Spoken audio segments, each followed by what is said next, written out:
జై శ్రీరామ్. ఆ పరమేశ్వరుడు మన ఆది గురువు, ఆది దైవము.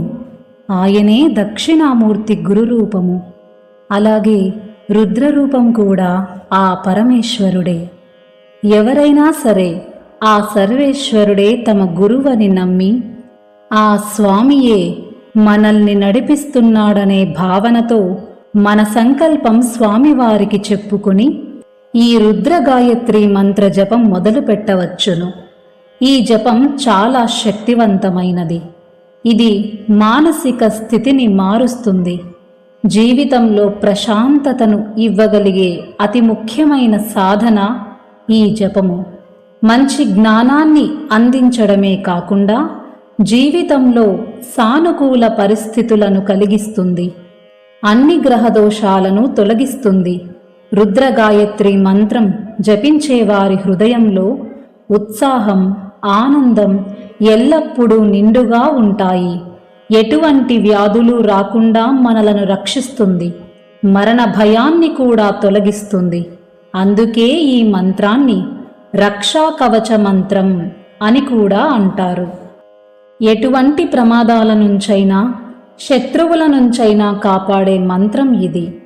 ఈ జపంలో ఉన్న దైవశక్తి ప్రకంపనలు మనలను చైతన్యవంతులని చేయగలవు. ఎటువంటి భయాలైనా పోగొట్టి సకల విజయాలను అందించగలవు. ముఖ్యంగా మానసిక శాంతి చేకూరగలదు.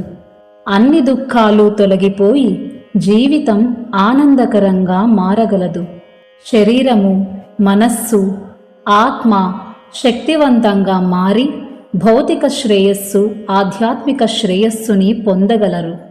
ముఖ్యంగా సోమవారం నాడు ఈ మంత్రజపాన్ని మొదలు పెట్టవచ్చును. అలాగే చతుర్దశి, అమావాస్య, పౌర్ణమి రోజులలో ఈ జపము చాలా మంచిది. వీలైతే ప్రతిరోజు కనీసము 21 మార్లు జపించాలి. కొద్ది రోజులు గడిచాక జప సంఖ్యను 54 మార్లకి పెంచాలి. ఇప్పుడు ఈ మంత్ర ఉచ్చారణ ఒకసారి చూద్దాము.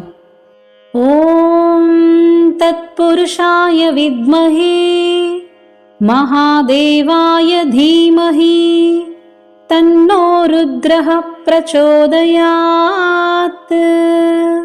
ఈ మంత్ర భావం ఏమిటంటే, నేను అత్యంత శక్తివంతమైన ఆదర్శ పురుషుడు మహాదేవుడిని ప్రార్థిస్తున్నాను. నాకు బుద్ధిని అనుగ్రహించి జ్ఞానాన్ని ప్రకాశింపజేయు అని అర్థము. ఈ జపం తూర్పు దిశగా కూర్చొని చేస్తే ఉత్తమం. సర్వం శివార్పణమస్తు. స్వస్తి.